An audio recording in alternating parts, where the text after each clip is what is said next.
Welcome back to Perkins Pipes. Got this lovely 2025 black billiard from Catholic Pipe Company. It was the 2025 Perkins Pipes pipe. See if we can get some light on that there. I love this one so much, partly because Caleb made it at Catholic Pipe Company. Definitely want to check him out at his work, but I really enjoyed the billiard shape and this particular pipe. I enjoy it very much. So, coming back to revisit an author that we talked about in a fairly recent episode, I believe.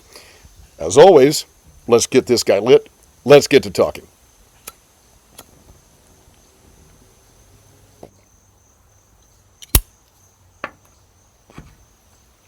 I'm going to return to Luigi Giussani's 1995 book, The Risk of Education,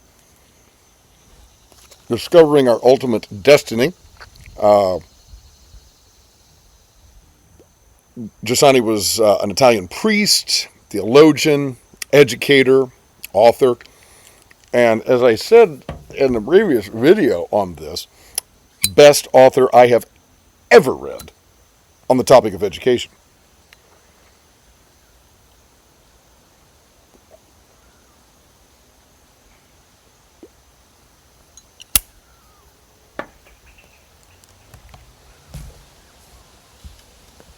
May have packed this bowl a little tight, so we'll see how well this guy stays lit. I may have packed him a little tight. But Giussani says something on pages 58 to 59 that I found absolutely wonderful, and I agreed with. That's the thing. The reason I like this book so much is it agrees with everything that I say and think. It perfectly encapsulates and expresses my philosophy of education and really what I've lived out for the past 35 years.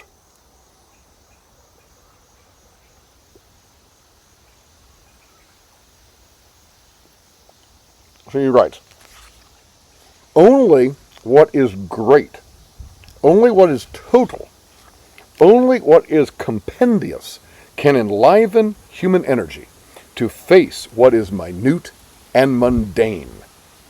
Ascesis itself wearies us if it is not carried out with full awareness of a spacious end, one that is truly worthy of human horizons.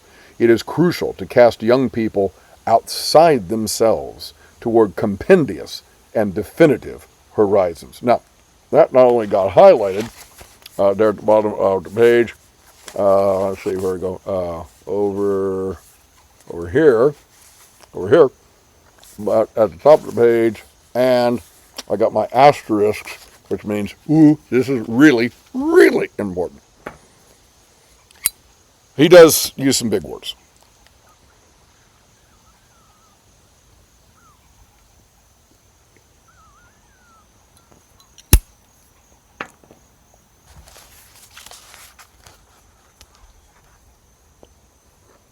Only what is great, total, compendious can enliven human energy to face what is minute and mundane. Too often, I think, when we get burdened by the minute and the mundane, the tendency is to double down on the minute and the mundane. At least I know that's true for me. When I get caught up in the various little things I have to do that I certainly don't like to do, things of a more business or administrative nature, whether it's at home or as part of my job of teaching or whatever,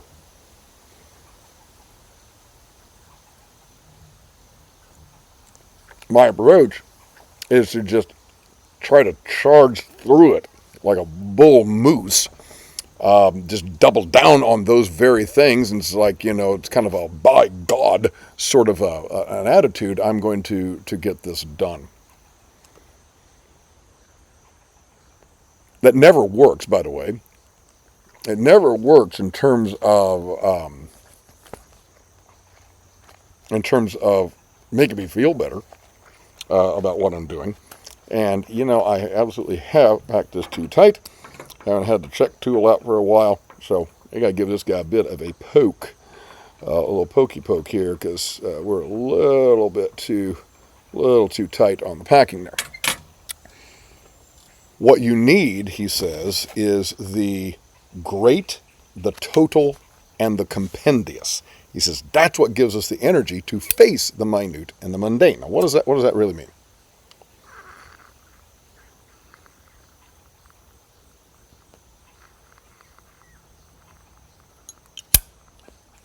What it means is that we need the bigger picture. We need to go bigger, not smaller. We need hang out in the backyard, go for a walk, go for a hike, go to the beach. Even perhaps better yet, read the poetry, read the philosophy. Think about the big ideas.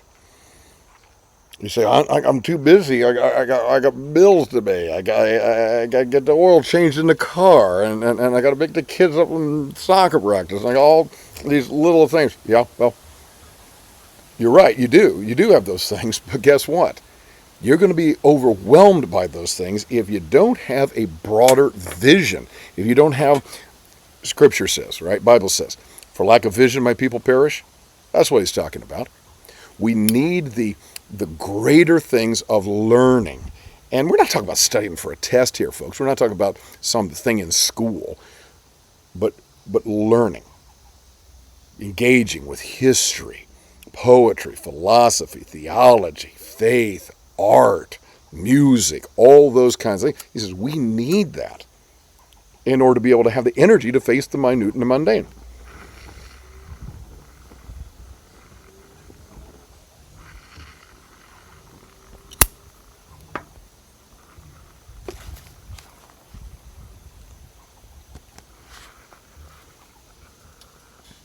He says we need a spacious end, one that's truly worthy of human horizons. My friends, if the end of our day, and by that I mean kind of the purpose or the focus of our day, if the end of our day is about getting a haircut and getting the oil changed, that is not an end, as he says, would say, that is worthy of human horizons. We're worth more than that.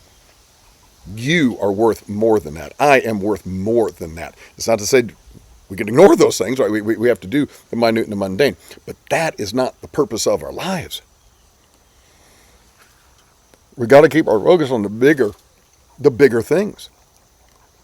And then he ties it to education. It is crucial to cast young people outside themselves toward the compendious and definitive horizons.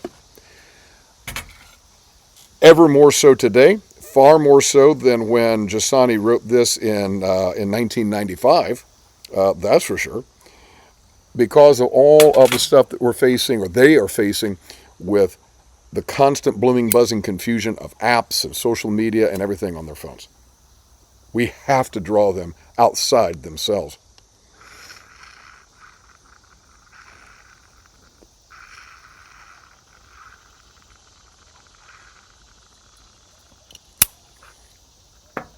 We have to draw young people into something that's bigger.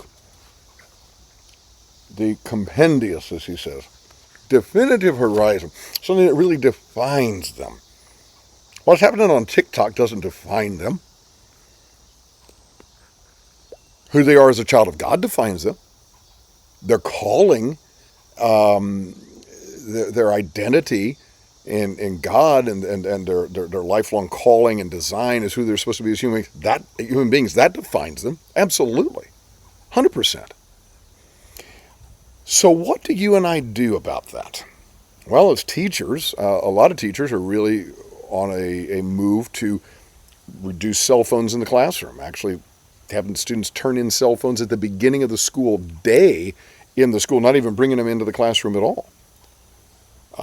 We're limiting time on computers and with the internet. And again, these are good things. We need to use them for things, blah, blah, blah.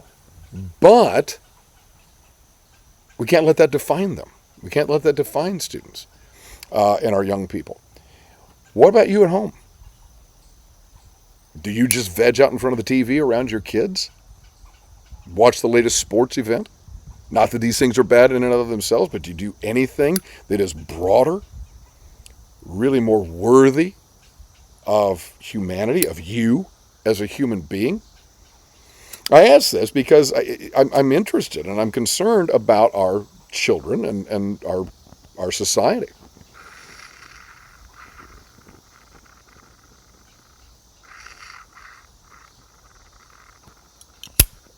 I'm also concerned about the absolutely terrible way I've hacked this pipe. I've got gurgle, everything. I just talked about how much I love this pipe, and I do love this pipe, so I'm telling you, the problem is not the pipe. The problem is yours truly. Not getting a good draw there. And that's on me.